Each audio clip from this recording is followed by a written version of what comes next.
Muito bem, muito bem. Vamos lá então, pessoal. Para cá vai ficar melhor, para não atrapalhá-los. Eu sou Marcelo Poli, sou advogado, sócio da RZD. É uma empresa que atua na formatação, comercialização e gestão jurídica de redes de franquias. Atuo desde 2001, então são vários projetos que já trabalhamos, passando pelas 2 leis de franquias. Então, vou compartilhar com vocês um pouco deste meu conhecimento de franchising. Espero que possa contribuir para vocês no negócio que possam ter com franchising, ok? Vamos lá, então. Porém, antes de vocês verem esse baita resultado que o franchising alcançou no ano de 2023, eu vejo que é importante que vocês conheçam um pouquinho da história do franchising. Serei muito breve, tá? Diz que o franchising ele se iniciou em 1850 com aquela marca Singer, que era uma máquina de costura. Talvez alguém aqui que possa ter uma idade similar a minha vai lembrar que na casa da vovó, né, sempre tinha essa máquina de costura, e a minha avó Regina tinha, sim, essa máquina. E na ocasião, o dono dessa marca Singer, ele querendo expandir território e não tendo capital suficiente para investir, ainda mais nos Estados Unidos, que é um território muito vasto, o que ele fez? Ele licenciou a marca, permitindo que os negociantes da época adquirissem os produtos dele, as máquinas, e os revendessem no mercado. Sem ele saber, ele estava criando ali um dos maiores modelos de negócio atualmente existente para você escoar os produtos, dependendo do segmento e modelo de negócio franqueado. Então, foi em 1850. Aí, pessoal, já em 1898, a Coca-Cola iniciou o projeto de franchising. 1901, os postos de combustíveis, a General Motors adotou as concessionárias para expandir. Aí o grande boom do franchising, 1950, KFC, Burger King, McDonald's, né? Então, essas marcas viraram realmente sinônimo do franchising e levaram o franchising para todo mundo. No Brasil, iniciou em 1960 com aquela escola de idiomas, IASIG. Né? Até fiz uma pesquisa ontem, a IASIG ela tem atualmente 420 lojas, tá? E unidades, né, de franquias, e são 180 mil alunos que passam por ano por eles, tá bom? No Brasil, em 1987, pessoal, foi criada a ABF. O que é a ABF? É a Associação Brasileira de Franchising, que é uma entidade sem fins lucrativos, que tem como objetivo promover o franchising através do seu atual slogan, que é o franchising íntegro. Tá? E realmente a ABF é uma associação importantíssima para você que é franqueador, franqueado e fornecedor. Eu, por exemplo, como advogado e proprietário da RZD, somos associados à ABF e eu faço parte do Comitê de Estudos Jurídicos da ABF, que é composto por 17 advogados de todo o Brasil, apenas 17 atuam nesse setor, e agora no dia 9 de abril, vai ter a comemoração do 4º ano da nova lei de franquia, que revogou a 8955/94, tá bem? Aí, pessoal, então o franchising foi crescendo, veio para o Brasil, e não tinha uma lei para regulamentar.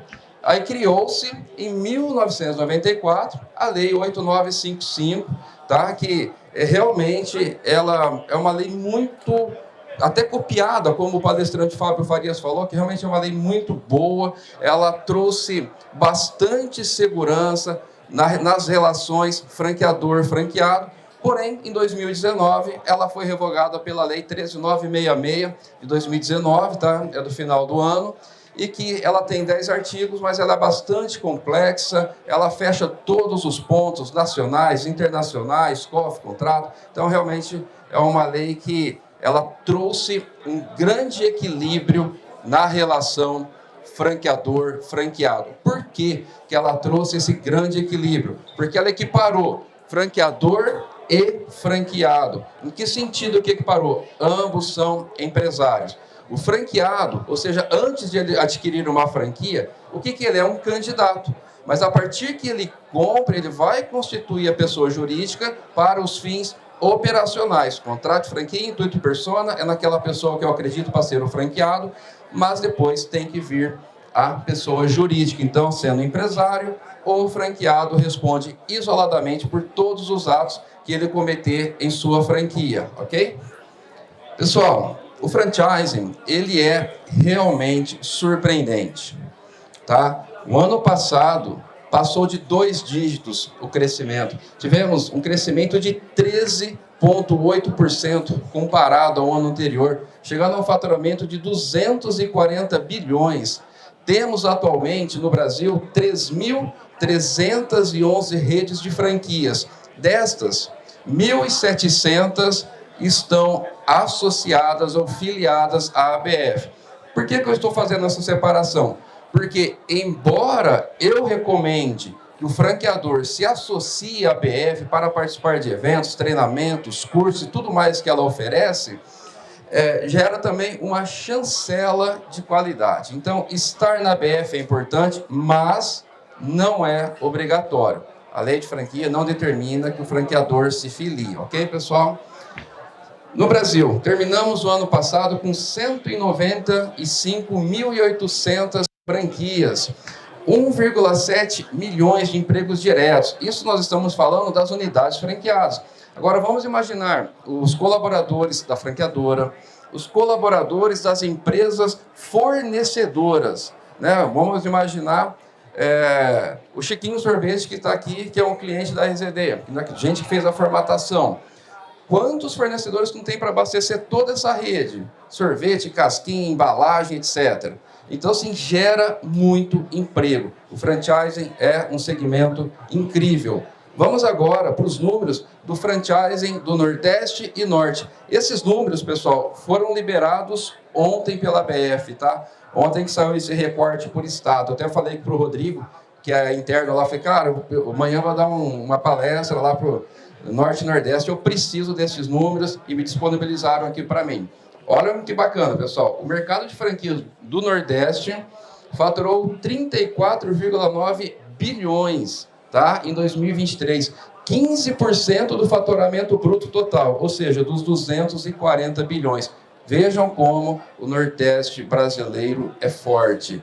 E representou um aumento de 9,5% quando comparado no mesmo período, ou seja, teve um crescimento de quase 10% no Nordeste. O número de unidades cresceu de 6,8%, totalizando 28.657 franquias, gerando 245 mil empregos diretos. Então, pessoal, fica claro que o franchising ele contribui demais para a economia de toda a região onde ele está presente.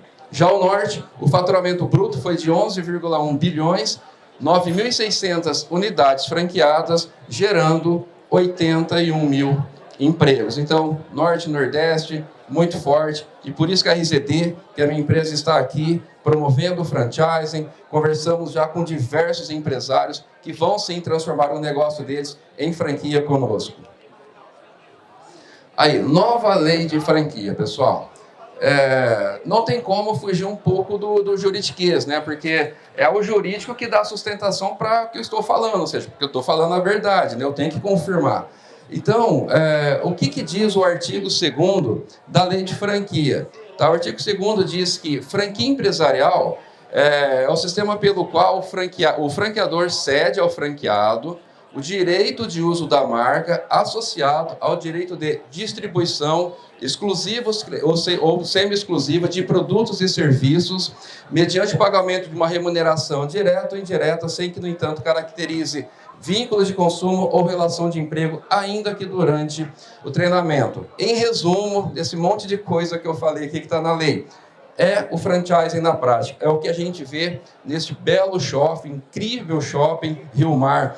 Então, o que é o franchise? Você veja uma marca conhecida, o franqueador autoriza o franqueado a usar a marca, comercializar o produto ou serviço, conforme o modelo de negócio, pagando o quê? Os royalties mensais, que pode ser calculado sobre faturamento bruto, sobre pedidos de compra ou um valor fixo, conforme o modelo desenvolvido pelo franqueador e que não gera vínculo de emprego e nem relação de consumo e eu vou explicar esse tema, vínculo de emprego e relação de consumo, em temas um pouquinho mais adiante, tá bom? O que é, pessoal, a circular... Ó, se eu estiver falando rápido, vocês aí podem dar um tempo, tá legal, Vitor? Certinho? O que é a circular de oferta de franquias, né? A circular de oferta de franquias, também chamada de COF, é um instrumento pelo qual o franqueador, ele oferta, né? Ele apresenta o seu negócio para aquele candidato que deseja comprar uma franquia. Eu sempre recomendo, candidato, vai comprar uma franquia? Leiam, no mínimo, 3 COFs do mesmo segmento que você pretende comprar. Compare, leve essa COF, leve os anexos, tais como relação de franqueados, faturamento, balancete, leve para o contador, leve para o advogado, façam pesquisa, tá? Por quê? O que é o principal? No caso do contador, porque o candidato ele recebe um estudo de viabilidade, a questão financeira. Realmente, os números que estão colocados lá como valor de investimento, prazo do retorno de investimento, pagando todos os impostos, enfim, tudo que gira na franquia, é real? Ou está sendo apenas induzido a adquirir aquela franquia? Então, é um momento extremamente sério, porque muitas vezes a pessoa trabalhou 20, 30 anos, acumulou um valor, retirou o FGTS, vai lá, coloca quase tudo numa franquia e não era nada daquilo, né? Ou seja, uma quebra de expectativa, a parte moral da pessoa vai lá embaixo, só problema em casa, aí vira um caos para a pessoa. Então, entre em contato. O franqueador ele tem que entregar, pessoal, a lista de todos os franqueados, inclusive daqueles que rescindiram, que saíram nos últimos 24 meses. Então, você é um candidato à franquia, ligue para os franqueados. O franqueador tem que oferecer a lista. O faturamento é real, o que acontece? Liga para um franqueado que está ativo. E aí, como que está sendo? E o suporte do franqueador é bom? Ele está cumprindo a parte? Está entregando os produtos? Ele está capacitando o time de forma correta? Como que está a transferência de know-how? Então, assim, entre em contato, porque senão vocês podem se dar mal se acreditar tão somente em papel. Papel cabe tudo. Então, essa é uma dica que eu deixo muito importante para quem quer comprar uma franquia. O contrato de franquia é através dele que se estabelece a relação, as obrigações, franqueador-franqueado. É bom que não se use, mas se for usar, que o contrato esteja bem redigido. Digo a vocês também, contrato de franquia, pessoal, não tem na prateleira. O contrato, ele tem que ser redigido com base no negócio.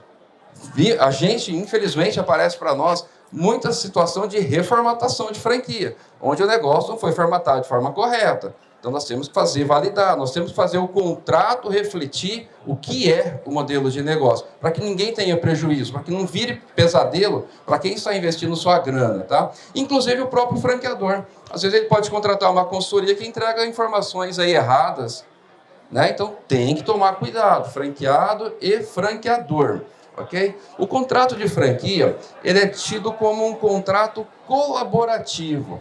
O que significa? Que franqueador e franqueado têm ambos o dever de contribuir para o sucesso da atividade, o sucesso do negócio. Porque se somente o franqueador fizer a parte dele, a franquia não vai resistir. Seja qualquer marca, qualquer negócio. Tá? E da mesma forma, se o franqueado não fizer a parte dele, pessoal, não tem jeito. Então, é uma troca. Franquia é troca de experiência, troca de conhecimento, é sempre para fazer um negócio dar certo. Porque quem está na ponta é o franqueado. Muitas vezes ele sabe de coisas que até o franqueador não sabe. Tá? Então, e além disso, como ele é um contrato duradouro, 5, 10 anos ou mais, ele é um contrato relacional. Ou seja, cria-se uma certa interdependência entre as partes e, sendo um contrato de longa duração, a boa-fé objetiva prevista no Código Civil, ela tem que ser observada no franchising a todo momento. Porque a partir do momento em que uma parte desliza, perde-se a confiança, é igual a um casamento, porque franquia é casamento. Perdeu a confiança, acabou, né? Então, essa é a dica que eu deixo para franqueador, para franqueado, para quem quer comprar uma franquia, que franquia é um negócio incrível, desde que feito de forma correta. Pessoal, o que é a taxa de franquia, né? A taxa de franquia, o candidato, ele vai efetuar o pagamento após 10 dias do recebimento da COF e após assinar o contrato. Se fizer um depósito antes de 10 dias e o negócio não dá certo, o franqueado pode pedir o dinheiro de volta e todos os valores que ele investiu na aquisição da franquia. Olha só que interessante, né? Mas, imagina o seguinte, você assinou o contrato 5 dias após receber a COF, fez o pagamento, e depois de 1 ano e pouco, excelência, entra com uma ação, eu quero meu dinheiro de volta porque eu paguei antes do prazo de 10 dias. O juiz falou, já era. Depois de 12, 15 meses, você vem falar que o pagamento causou agora prejuízo para você, quer pedir a rescisão? Não te dou a rescisão e você que vai pagar a multa agora para o franqueador. Então, para requerer a rescisão, tem que ser dentro de um prazo razoável. Então, a taxa de franquia é a taxa que o franqueado paga para entrar no modelo de negócio e receber a transferência de know-how. A taxa de royalties já é paga em razão do uso da marca e acesso continuado ao know-how do franqueador. Tá? Então, é através dela que o franqueador ele tem os seus consultores de campo, cria novos produtos, novos serviços para entregar para quem? Para a rede, para o franqueado. É fundamental o pagamento dessa taxa pelo franqueado. Se o franqueado não pagar essa taxa, além de poder ter a franquia rescindida, o franqueador não tem recurso e a franquia de vocês, como diz aí no mercado, ela vai morrer, ela vai cair. Né? Então, como eu disse, é uma relação de ganha-ganha. Se não for relação de ganha-ganha, o franchising não se sustenta. Taxa de marketing. A taxa de marketing, pessoal, é um fundo para que o franqueador, ele que administra, com o intuito de promover a marca e torná-la notória aonde que vai estar atuando, para que o consumidor vá até a loja, que conheça. De forma alguma, o franqueador pode pegar esse dinheiro e investir, por exemplo, em leads para vender franquia. Aí ele está usando o seu dinheiro, né? Então, o franqueador tem que prestar contas. Eu advogo para 2 associações de franqueados de marcas muito conhecidas aqui no Brasil, que tem mais de 800 franquias, e que, aparentemente, acabaram usando um pouco desse dinheiro de forma errada. Então, tem que ficar atento. Por isso que eu sempre indico que, numa rede de franquias, é importante que se crie um conselho de franqueados, porque esse conselho ele estará sempre ali junto com a franqueadora, questionando, debatendo, levando informações, passando para a rede. O conselho não é para fazer uma forma de briga entre franqueador e franqueado, longe disso. Se o franqueador trabalha correto, não tem por que ter medo. Isso é simples. Né? Trabalhou correto, monta-se um conselho, elege-se as pessoas que têm capacidade de atuar, dependendo em cada parte do conselho, que vai contribuir bastante para o sucesso do negócio franqueado. Pessoal, esses temas aqui, eles são fundamentais para quem aqui pretende transformar o seu negócio numa rede de franquias ou para quem for adquirir uma franquia. O primeiro é o território, né? Imagina você, como franqueador, vende uma franquia numa cidade de 50 mil habitantes e vamos imaginar que seja uma franquia de depilação a laser. Aí você analisa aquela região e fala assim, caramba, 50 mil, acho que eu vou dar exclusividade para o meu franqueado. E você dá exclusividade. Não vai botar nenhuma outra franquia da mesma marca lá dentro. Aí esse franqueado, pessoal, é ruim, hein? Não tem relacionamento, não investe, a franquia não tem resultado nenhum e o prazo do contrato são 5 anos. O que aconteceu? O franqueador travou o próprio crescimento dele. Tá? Então, qual que é uma recomendação, né, que se coloque no contrato uma cidade, 50 mil habitantes, uma franquia de depilação a laser? Coloca lá, franqueado, se você não... Eu te dou exclusividade, mas se você não ter um faturamento estimado, por exemplo, de 100 mil reais por mês, você perde a exclusividade e eu, franqueador, vou ofertar para um terceiro que queira montar na mesma cidade. A pessoa não perde a franquia, não vou rescindir. Ele perde a exclusividade. Por quê? Por culpa dele, porque não trabalhou, ele não fez o que a franqueadora pediu.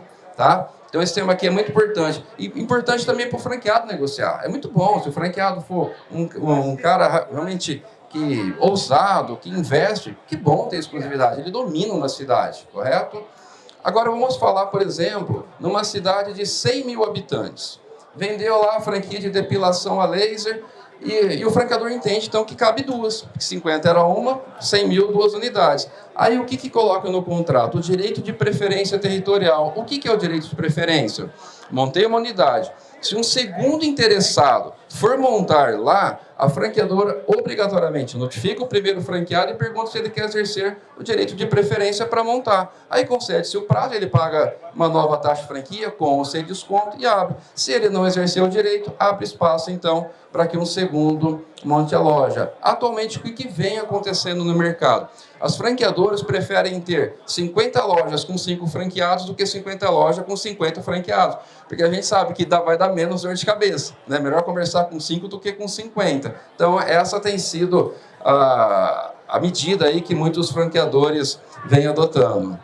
Concorrência deslegal. Sigilo e concorrência. Bem interessante esses dois temas. Imagina o seguinte, vou usar o mesmo segmento de depilação a laser, uma pessoa adquire uma franquia e vai receber a transferência de know-how. Então, todo franqueador, para esse segmento, ele vai criar o quê? Os protocolos e procedimentos para a realização desses procedimentos, sejam eles faciais ou corporais. Então, o franqueador tem que fazer um documento, pedir para o franqueado assinar. Declaro que recebi os protocolos e procedimentos para tais e tais serviços serem executados. Pessoal, vínculo trabalhista, né? Também tivemos algumas decisões onde alguns juízes trabalhistas deram ganho de causa para funcionário de franquia que colocou, além do franqueado, o franqueador no polo passivo, tá? Então, em razão disso, veio essa nova lei e corrigiu esse erro. Por quê? Tá? Se você pegar o artigo 2º da CLT, fala que considera-se empregado toda pessoa física que presta serviço de natureza não eventual a empregador, sob a dependência deste e mediante salário. Então, vamos lá. Quem que paga o empregado? É o franqueador? Não, é o franqueado. Se é o franqueado que faz... Obrigado, viu? Se é o franqueado que faz o pagamento, ele que admite, ele que assalaria, ele que dirige a prestação pessoal do serviço, então, o franqueado, ele não é funcionário e o funcionário o colaborador é funcionário dele e não do franqueador, correto? Vamos lá, pessoal. Com relação a vínculo, vamos entender também agora, para comprovar para vocês, o que é o empregador, né? Então, considera-se empregador, voltando lá, toda empresa, tá? Não, eu falei que ela era do empregador, né? Agora do empregado. Não, eu falei do empregado, vamos voltar para o empregador agora, desculpa, tá? Então, considera empregador toda empresa, tá, que, assumindo os riscos da atividade econômica, admite, assalaria e dirige a prestação. E o empregado é toda pessoa física que presta serviço de natureza não eventual a empregador. Então, artigo 2º e artigo 3º da CLT. Então, o empregador é quem assume os riscos da operação, do negócio. E o franqueado? O franqueado assume os riscos do negócio? Claro que assume. O franqueador, ele apresenta uma COF e coloca ali estimativas de faturamento, estimativas de lucro. Não há um compromisso com o resultado final. Essas são as decisões atuais da jurisprudência e que assim permanecerá. Porque o franqueado é empresário, o franqueado não é empregado, franquia não é filial da franqueadora. Então, isso que vocês precisam entender. O franqueado, sim, ele tem que cobrar do franqueador treinamento, capacitação, criação de novos produtos, novos serviços, estar antenado no mercado. Essa é a obrigação do franqueador, mas não ter um compromisso final com o resultado. É claro que o franqueador quer que o franqueado ganhe, porque o franqueado faturando mais, a rede cresce mais, ele fatura mais também em royalties, ganha mais com seus fornecedores, correto? Mas isso fica claro aí para vocês, a relação, seja do CDC, seja da CLT. Fornecedor homologado, pessoal. Tem muita gente aqui nessa rede circulando, vários estandes, que são empresas que querem, de alguma forma, abastecer a rede franqueada, né? Alguns têm uma empresa de software que cabe num PDV, outros têm certos produtos que cabem em determinadas marcas, ou seja, eu sou uma franqueadora lá do Sul, mas eu quero trabalhar aqui no Nordeste, trazer franquias. Imagina a questão de logística, né, para trazer certos produtos para abastecer a rede franqueada aqui. Então, os fornecedores homologados são a solução para esse tipo de ocorrência, tá bom? Ah, pessoal, isso aqui é legal também, questão de transferência e sucessão, né? Imagina, você comprou uma franquia, posso transferir? Não deu certo, não gostei, não é para mim, ou olha, vou ter que mudar de cidade, aconteceu alguma situação, não dá mais, eu quero transferir. Sim, mas toda transferência se dá da mesma forma que se dá uma primeira aquisição. O candidato passará por uma entrevista junto ao franqueador, ele tendo o perfil desejável, realiza um aditivo de transferência, ele paga essa taxa de transferência para o franqueador e o ponto comercial ele paga para o franqueado, realiza um contrato de compra e venda entre eles e entre franqueador e franqueado apenas um aditivo e desta forma o franqueado é incluso na rede franqueada, tá bom? Sucessão, já estou aí com uma certa idade, estou cansado, posso passar para o meu filho, para alguém assumir? Não há problema algum, desde que o meu sucessor também seja aprovado pela franqueadora. Ah, se o filho não tiver um perfil desejável, não vai ser aprovado e não vai poder fazer a sucessão, vai ter que passar para uma outra pessoa realizando-se a transferência. Renovação do contrato de franquia. Na renovação, pessoal, grande parte dos franqueadores não costumam cobrar essa taxa. Então, o contrato de franquia, 5 anos, aqui 5 anos renova-se novamente. O franqueador quer renovar? Claro, se o franqueado está indo bem, ele quer manter a rede, quer expandir, pode cobrar uma taxa? Pode. Não é tão usual, mas é permitido pela lei de franquias. Rescisão, né? Infelizmente, como todo negócio, acontecem rescisões, acontecem processos, ainda o judiciário vem sofrendo muito com a quantidade de processos de franquias que ainda vem ocorrendo, sendo rebarba lá da Covid, né? A Covid, para alguns segmentos, pode ter sido interessante, mas para grande parte não foi, né? Embora pode ter sido interessante para outra parte, mas, claro, dentro de uma situação muito trágica para todo mundo, ok? Então, na rescisão, ela pode ocorrer de duas formas. Ou por resolução. O que é resolução? É quando uma das partes quebra alguma cláusula do contrato de franquia, não cumpriu com sua obrigação, e que seja, claro, algo grave e que esteja previsto no contrato. Aí, neste caso, na resolução, quem foi lesado, ele pode pedir toda indenização de todo o prejuízo que ele teve, além de multas que estão previstas no contrato de franquia. Já na resilição, é quando não há um justo motivo para rescindir. Simplesmente eu não quero mais. Quero fechar, acabou, chega para mim. Mas não tenho nada contra o franqueador, não quero, ok? Neste caso, pode-se firmar um distrato, uma resilição por distrato, é quando as partes se acordam. Se eu estou fazendo uma rescisão antecipada, normalmente tem uma multa, talvez de uma taxa de franquia.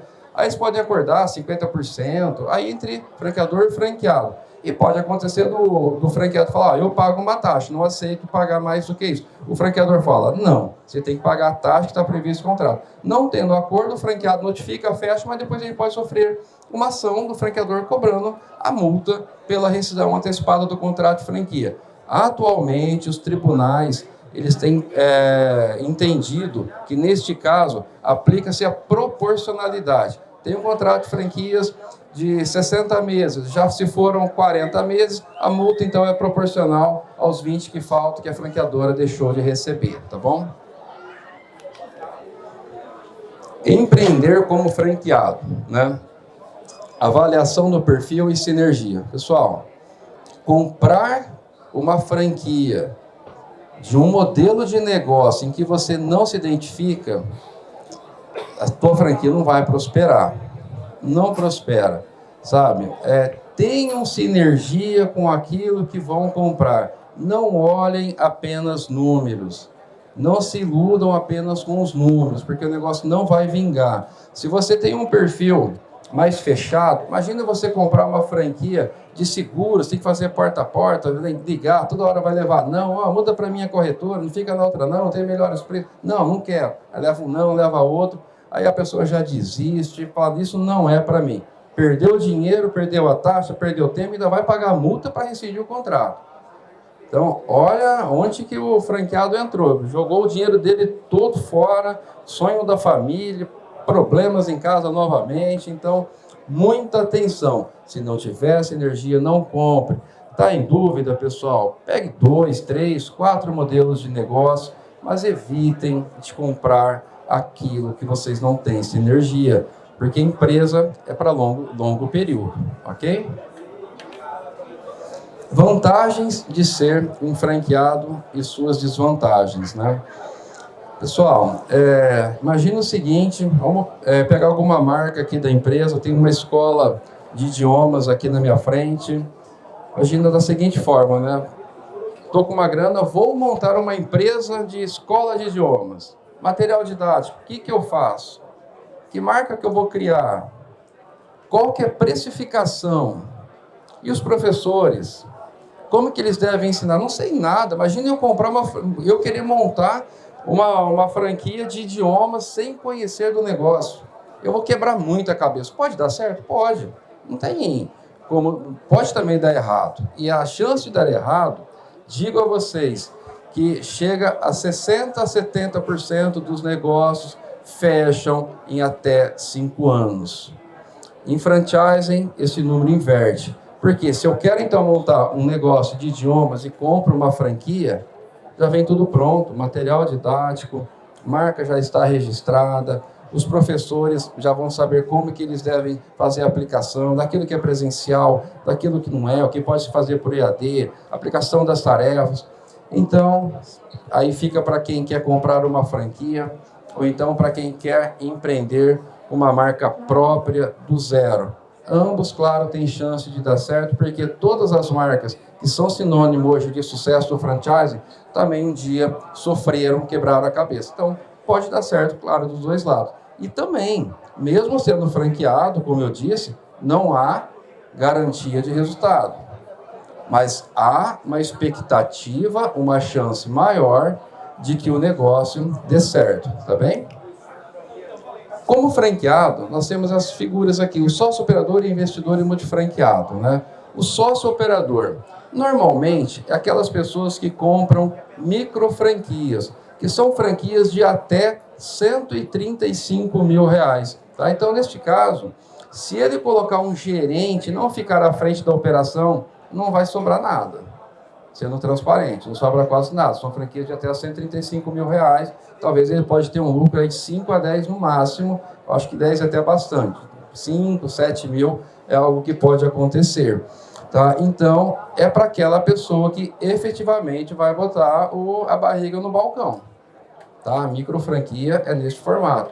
Já o sócio investidor, aquele, por exemplo, que ele pode montar um restaurante de R$1 milhão, então ele vai colocar o time, ele vai colocar um gerente, o gerente que vai ser aprovado também pela franqueadora, porque ele vai ser o quê? O gestor, ele tem que cumprir o contrato e também fazer toda a gestão da franquia. Então, esse é o sócio investidor. Já o multifranqueado é aquela pessoa que tem 2 ou mais franquias, seja ou não da mesma marca. Hoje tem muita gente, tem muitas empresas especializadas que são multifranqueados, que tem 50, 100, 200 franquias, tá bom?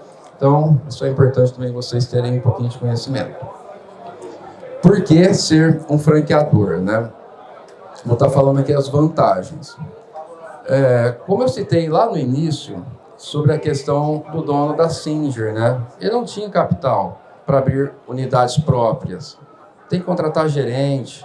Como que você vai administrar longe de você? Então, começa ali o capital, você usa o capital de terceiro, para você crescer em todas as regiões, gerando o quê? A capilaridade, né? E claro, para o franqueador, gera uma receita muito grande, porque ele ganha na taxa de franquia, royalties e também no fornecimento de produtos, desde, claro, que seja uma franquia de produtos. Então, ele tem essas três fontes que realmente geram uma grande riqueza que eu vou explicar no próximo slide. Compras, né? Em sendo um franqueador, você negocia melhor em razão do volume adquirido. Nós advogamos uma rede de pizzarias, eles têm um centro de distribuição. Antigamente, cada franqueado podia comprar. Ele passava as marcas do produto, o franqueado ia lá no mercado local, comprava. Aí ele criou um centro de distribuição absurdo, com mais de 15 mil metros atualmente, uma das maiores redes de franquias do interior de São Paulo. O caminhão, toda semana, abastece todas as franquias. Então, todos os produtos chegam na porta do franqueado com competitividade.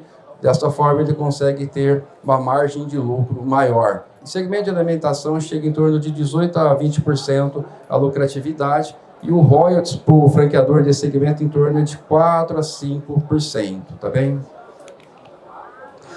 Responsabilidades do franqueador.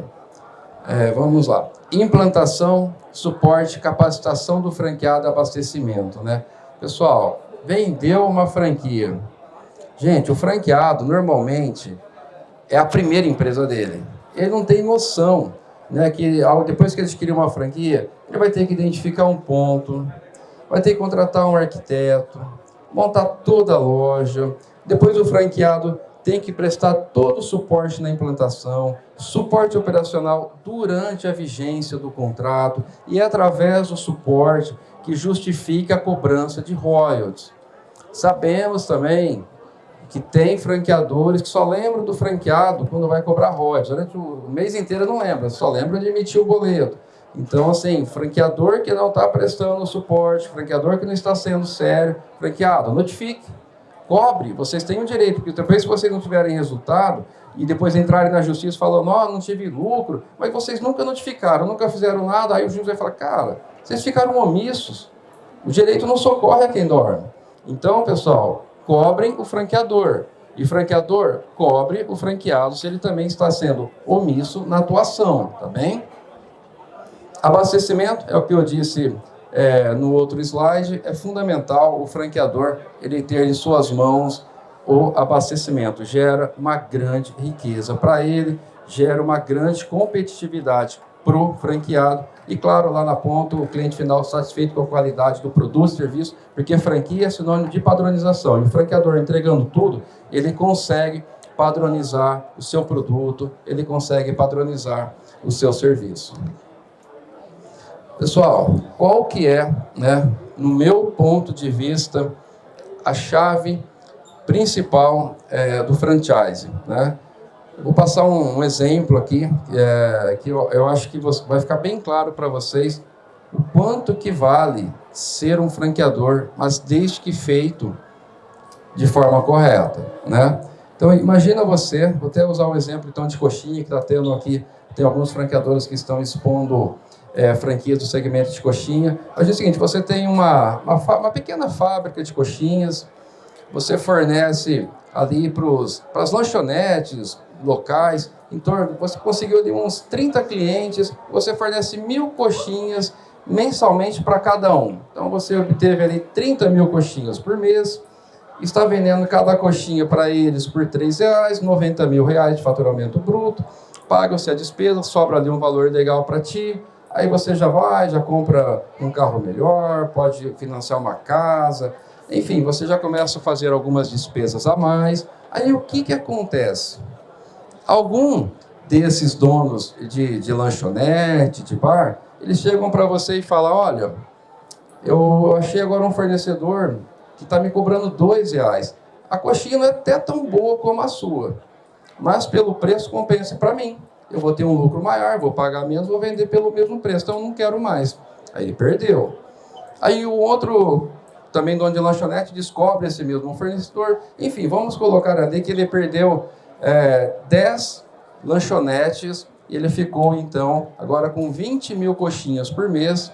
Aí ele está com o maquinário ali ocioso, funcionário sem muito serviço, ele contraiu dívidas e fala, caramba, que modelo de negócio que eu poderia adotar que me dá uma segurança maior que eu não vou perder esses meus clientes do dia para a noite.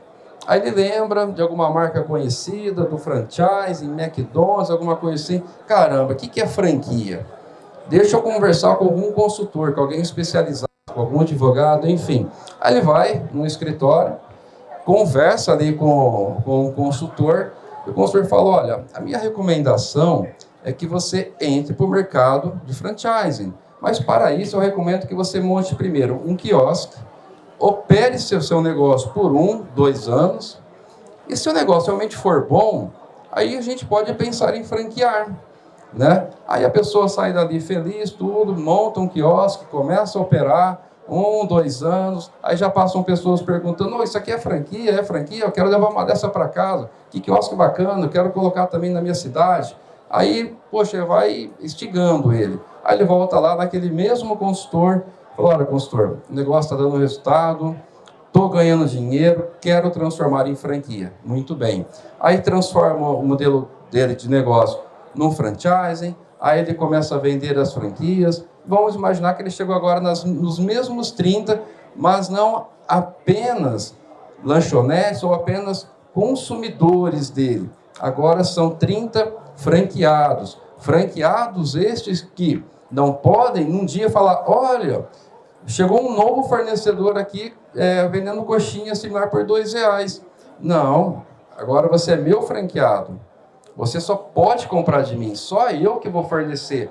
Eu mantenho o padrão, e se você fizer isso, eu rescindo e você não pode atuar no mesmo ramo por 2 ou 3 anos, conforme consta no contrato de franquia, além do pagamento de uma multa, provavelmente em torno de 3 vezes a taxa de franquia. Se a taxa de franquia é 50 a 150 mil de multa. Então, neste caso, claro, o franqueado vai repensar, vai, caramba, agora ficou caro o negócio, não compensa. Eu vou ficar como franqueado comprando a franquia, comprando os produtos do meu franqueador, né? Vamos imaginar agora que já está com 500 franquias, né? Imagine ele vendendo 500 mil coxinhas por mês para a sua rede, já passou de 1,5 milhão. Vamos imaginar agora que ele vai cobrar 5% de royalties mensalmente sobre o faturamento de cada loja que fatura 50 mil, 2.500, aí você multiplica por 500. Então, o franqueador, ele ganha no faturamento, no fornecimento dos produtos, ele tem um rebate, como vocês preferirem. Imaginar que tem uma embalagem, de toda a embalagem que algum fornecedor que ele homologou, ele vai ganhar alguns centavos de cada produto. Ou o fornecedor abastece as operações próprias, caso ele tenha. Então, ele ganha ali também. Então, aí disso pode chegar a uma grande marca. Fala, caramba, essa marca cresceu, tem qualidade, os clientes gostam do produto, eu quero comprar. Quantos milhões que não vai valer agora essa rede de franquia daquela pessoa que tinha uma fabriquinha em casa, até vamos assim dizer, que fornecia para umas lanchonetes locais. Então, pessoal, o que significa, né? Que a sua rede vale milhões. Então, para mim, o grande chave do franchising é você construir uma rede de franquias forte, saudável, transparente, a relação franqueador-franqueado. Esse sim é o franchising de verdade, franchising esse que nós, da RZD, pregamos, ok? Pessoal, muito obrigado. O meu Instagram é poli.marcelo, meu e-mail está ali, m.poli. Se alguém tiver alguma dúvida, estou aqui à disposição. Pode também me perguntar no Instagram ou por e-mail, viu? Muito obrigado. Desejo a vocês todo sucesso.